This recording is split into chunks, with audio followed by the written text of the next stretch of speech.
आधुनिक काल के अंतर्गत भारतेंदु युग आता है, फिर द्विवेदी युग आता है, उसके पश्चात छायावाद युग आता है। छायावाद युग का प्रारंभ होता है। हम कह सकते हैं कि छायावादी युग प्रारंभिक द्विवेदी युग की प्रतिक्रिया के स्वरूप में हुआ। पहले द्विवेदी युग आता है, तो द्विवेदी युग में जो साहित्य लेखन जो विशेषता दिखाई देती है, उसके पश्चात जो है वो आपको छायावाद युग दिखाई देती है। तो इसका सबसे पहला पॉइंट है हम देखेंगे वो है छायावादी युग का सीमांकन। तो छायावादी युग का सीमांकन हम जब करते हैं तो 1918 से लेकर के 1936 तक के समय को छायावाद युग काल कहा जाता है। 1918 जानते हैं आप, प्रथम विश्व युद्ध का प्रारंभ इस समय हुआ था और 1936 में प्रगतिशील लेखक संघ की स्थापना हुई थी। तो इस दोनों काल के बीच के में जो साहित्य लिखा गया उसको छायावाद युग के नाम से जाना जाता है, ये आपको याद रखना है। आइए इस पर चर्चा करते हैं। छायावाद की जो समय सीमा है 1918 से लेकर के 1936 तक है और 1918 ईस्वी के आसपास छायावादी प्रवृत्ति की रचनाएं प्रकाशित होना शुरू हो गई थी, जिसमें सन 1916 ईस्वी में निराला के द्वारा जूही की कली तथा सन 1920 ईस्वी के आसपास पल्लव की कुछ पंक्तियाँ, कुछ कविताएँ प्रकाशित हुई थी, जो कि सरस्वती पत्रिका में प्रकाशित हुई थी।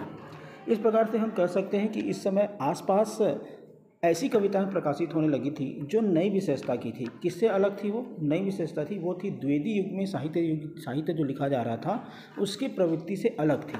मतलब आप देखिए, सबसे पहले 1918 की बात करते हैं तो 1918 में पहला विश्व युद्ध चालू हुआ, फिर स्वतंत्रता संग्राम आंदोलन चल रहा था। इसी समय साहित्य लेखन जो पाश्चात्य पत्र पत्रिकाएँ जो छप रही थी उसका प्रभाव हिंदी साहित्य पर पड़ा और यह चला आपका 1936 तक। उस समय प्रगतिशील लेखक संघ की स्थापना हुई और उस समय जो है द्वितीय विश्व युद्ध भी 1939 में चालू हो चुका था, उसका भी प्रभाव इस समय की कविताओं पर पड़ा। छायावाद युग का सीमांकन सीधा सीधा है 1918 से लेकर के 1936 और यह आधुनिक युग का तीसरा काल है। कुछ छाया है, उस छाया का क्या हो रहा है? भास हो रहा है। मतलब आप ऐसे समझे, हिंदी साहित्य में जो ये एक प्रकार का कालखंड का नाम है और इस समय जो हिंदी साहित्य आपका अंग्रेजी साहित्य से संबंधित अंग्रेजी पत्र पत्रिकाओं का जो प्रकाशन हो रहा था उस समय, उसी का प्रभाव हिंदी पर भी पड़ा और इस समय आम मनुष्य का, आम जनता का, उनके दुख दर्द का समावेश साहित्य में होने लगा, आम जनता को स्थान मिला, ये आप ध्यान रखेंगे। अब सर्वप्रथम मुकुटधर पांडे ने छायावाद शब्द का प्रयोग किया। ये आप बताएंगे कि सबसे पहले मुकुटधर पांडे ने छायावाद शब्द का प्रयोग किया था। हालांकि मुकुटधर पांडे जी ने छायावाद का प्रयोग व्यंग्यात्मक रूप में किया था, क्योंकि छायावादी काव्य द्विवेदी युगीन काव्य की तरह स्पष्ट नहीं था, लाक्षणिक व व्यंजनात्मक था। अतः पांडे जी ने इस प्रकार के काव्य के लिए छायावाद का प्रयोग व्यंग्य रूप में किया था। मतलब कैसे? इस समय जो छाया मतलब क्या था? छाया मतलब अस्पष्टता था, उसका प्रयोग उन्हें व्यंग्य रूप में छाया का नाम दिया, किंतु आगे चलकर यही जो नाम है छायावाद के नाम से स्वीकृत हो गया। भिन्न भिन्न प्रकार के विद्वानों ने फिर अलग अलग प्रकार से इसको परिभाषित किया है। तो सबसे पहले रामचंद्र शुक्ल का हम परिभाषा देखते हैं। रामचंद्र शुक्ल जी क्या कहते हैं? रामचंद्र शुक्ल जी का कहना है, छायावाद को परिभाषित करते हुए कहते हैं, छायावाद शब्द का प्रयोग दो अर्थों में हमको समझना चाहिए। एक तो रहस्यवाद के अर्थ में और उसका संबंध काव्य वस्तु से होता है, अर्थात जहाँ कभी उस अनंत और अज्ञात प्रीतम को आलंबन बनाकर अत्यंत चित्रमय भाषा में प्रेम की अनेक प्रकार से व्यंजना करता है। छायावाद शब्द का दूसरा प्रयोग काव्य शैली या पद्धति विशेष के व्यापक करते हैं। मतलब जो आचार्य रामचंद्र शुक्ल जी ने छायावाद की परिभाषा दो प्रकार से दी है, एक तो रहस्यवाद के अर्थ में दी है और दूसरा है एक विशेष पद्धति के या इसे एक विशेष काव्य शैली के रूप में दी है। तो ये जो प्रयोग है, ये दो आपको क्या करना है, याद रखना है, एक रहस्यवाद के अर्थ में और एक काव्य विशेष या विशेष पद्धति के रूप में छायावाद को परिभाषित करने का काम कौन करते हैं? रामचंद्र शुक्ल करते हैं। जयशंकर प्रसाद कहते हैं कि छायावाद को इस प्रकार परिभाषित किया कि जब वेदना के आधार पर स्वानुभूतिमय अभिव्यक्ति होने लगी तब हिंदी में उसे छायावाद नाम से अभिहित किया गया। मतलब वो जो स्वानुभूतिमय खुद के जो साहित्यकार होते थे, वो साहित्यकार के खुद के अनुभव के आधार पर साहित्य लिखा जाने लगा, है ना। इससे पहले की कविताओं में आपको क्या मिलेगा? कथात्मकता मिलेगा, इतिवृत्तात्मकता मिलेगा, कोई पौराणिक पात्र होते थे। लेकिन अब स्वयं के जीवन पर वो जयशंकर प्रसाद जैसे लोग क्या कर रहे हैं, लिख रहे हैं। देवी वर्मा कहती हैं, छायावाद तत्वतः प्रकृति के जीवन का उद्गीत है। उन्होंने प्रकृति चित्रण करते हुए इस साहित्य की रचना को क्या कहा है? छायावाद कहा है। आगे डॉक्टर नगेन कहते हैं छायावाद को स्थूल के प्रति सूक्ष्म का विद्रोह कहा है।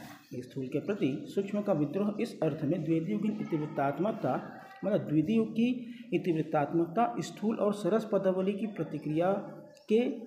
प्रतिक्रिया भी छायावाद युग में प्रकट हुई। द्वितीयुगीन कविता में श्रृंगारिकता का भी तीव्र विरोध हुआ, जिसे छायावादी कवियों ने स्वीकार किया और श्रृंगार भावना को नई स्वीकृति प्रदान की। अतः हम कह सकते हैं स्थूल के प्रति सूक्ष्म का विद्रोह था। देखिए, सूक्ष्म मतलब एकदम बारीकता के साथ आपको बताना है किसी चीज़ को, और स्थूल मतलब एकदम मोटे तौर पे किसी चीज़ को बताना। अब आता है आपका छायावाद की विशेषताएं। तो छायावाद की विशेषताएं पॉइंट टू पॉइंट आपको याद रखना। पहला है आत्माभिव्यक्ति। इस समय के जो साहित्यकार थे वो खुद के जीवन के सुख दुख पर अपनी कविता वगैरह, विषय वस्तु वगैरह लिखते थे और खुद के स्व के सुख दुख को खुलकर उन्होंने चित्रित किया है। जैसे कि राम की शक्ति पूजा में वो कहते हैं, धिक जीवन जो पाता ही आया ही विरोध, धिक साधन जिसके लिए सदा ही किया सो। इस श्रीकांत त्रिपाठी निराला की ये पंक्ति है। मतलब धिक जीवन जो पाता ही आया ही विरोध, वो अपने ही जीवन को धिक्कार रहे हैं। आगे है स्त्री केंद्रित।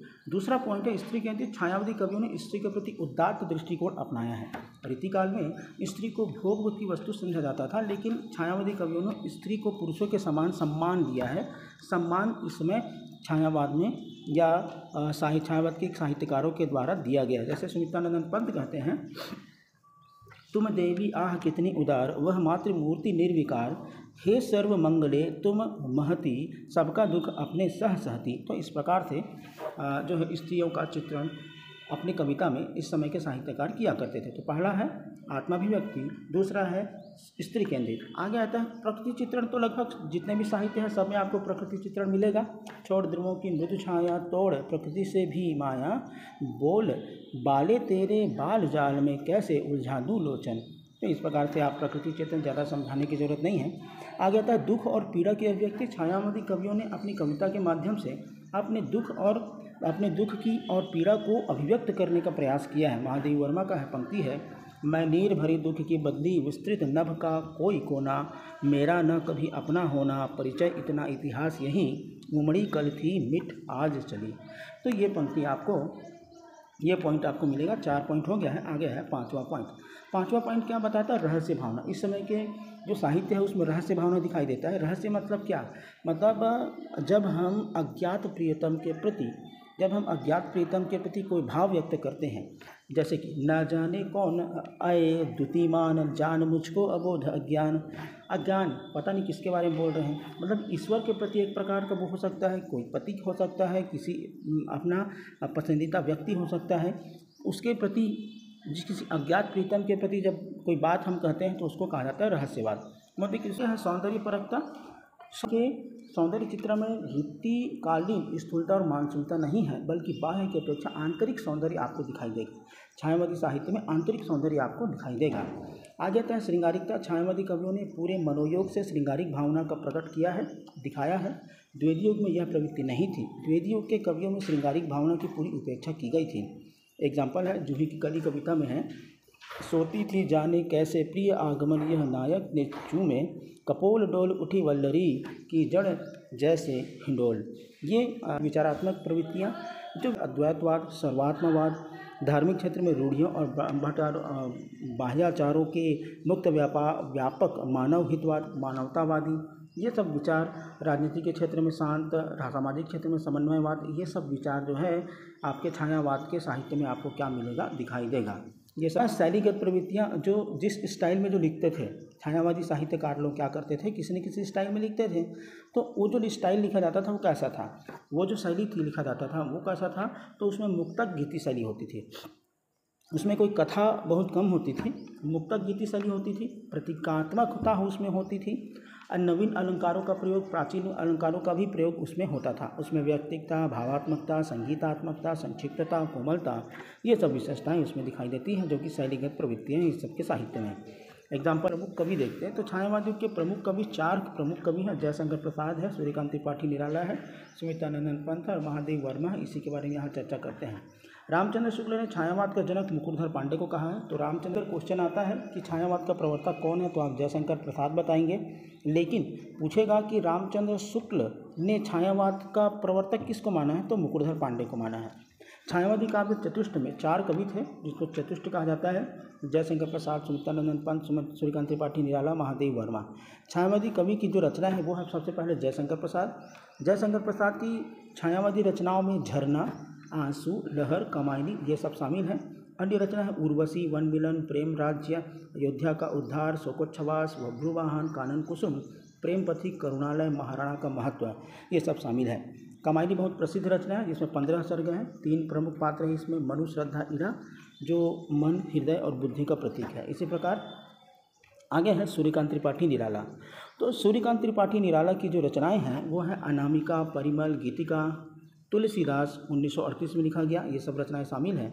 अन्य रचना है कुकुरमुत्ता, बेला, नए पथ्य, अर्चना, सरोज स्मृति, आराधना, गीत, गुंज, अपरा। निराला ओज और औदात्य के कवि माने जाते हैं। राम की शक्ति पूजा उनकी लंबी कविता है जो अनामिका में संग्रहित है और तुलसीदास में भारतीय जीवन मूल्यों की प्रतिष्ठा की गई है। सूर्यकांत त्रिपाठी निराला भाषा सांस्कृतिक समाज बहुल गेयता से युक्त हैं। उनकी कविताओं में उनके व्यक्तिगत जीवन का सत्य भी प्रकट हुआ है और ये दिखाई देता है। आगे है चौथा नंबर का है, तीसरा नंबर के कवि हैं सुमित्रानंदन पंत। ये जो सुमित्रानंदन पंत है ये इनकी रचनाएं हैं उच्छ्वास, ग्रंथि, वीणा, पल्लव, गुंजन। उच्छ्वास, ग्रंथि, वीणा, पल्लव, गुंजन ये इनकी रचनाएं हैं। पंत जी ने प्रगतिवादी रचनाएं भी लिखी हैं जिसमें ग्राम्या, युगांत, युगवाणी शामिल है। अरविंद दर्शन से भी ये प्रभावित है। स्वर्ण किरण, स्वर्ण धुली, उत्तरा, बूढ़ा कला और बूढ़ा चांद, वाणी शामिल है। नवमानवतावादी काव्य भी इन्होंने लिखा है। लोकायतन, चिदम्बरा, पतझर, एक भावक्रांति, गीत हंस, शंख ध्वनि, किरण वीणा, पौ फटने से पहले, समाधिता, शशि की तरी, ये सब इनकी रचनाएं हैं।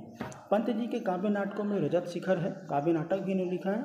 रजत शिखर, शिल्पी, सौवर्ण, अतिमा, मधुबन, युग पुरुष, छाया, मानसी, ज्योत्सना ये सब आते हैं। इसके पश्चात सुमित्रानंदन पंत जी ने इनको प्रकृति के सुकुमारमयी कवि माने जाते हैं। अधिकांश कविताओं में उनकी कोमल भावनाओं का प्रकटीकरण हुआ है, कोमल भावना उनकी दिखाई देता है। और उसके बाद आगे इनके काव्य में 4 प्रकार के 4 चरण हैं। जो सुमित्रानंदन पंत हैं इन्होंने छायावाद में भी रचनाएं लिखी हैं, प्रगतिवाद में भी रचनाएं लिखी हैं, अरविंद दर्शन से प्रभावित रचनाएं भी लिखी हैं और नवमानवतावाद की भी रचनाएं इन्होंने लिखी हैं। सुमित्रानंदन पंत को काव्य कृति जिनका नाम चिदम्बरा है, चिदम्बरा के लिए इनको भारतीय ज्ञानपीठ पुरस्कार मिला। और पंत की कविताओं में प्रकृति चित्रण आलंबन के रूप में किया गया तथा मूर्त के लिए अमूर्त उपमान देने की प्रवृत्ति सुमित्रानंदन पंत के कविताओं में दिखाई देती है। आगे जो चौथे नंबर के जो साहित्यकार हैं उनका नाम है महादेव वर्मा। महादेव वर्मा को आधुनिक युग की मीरा कहा जाता है, ये क्वेश्चन आता है।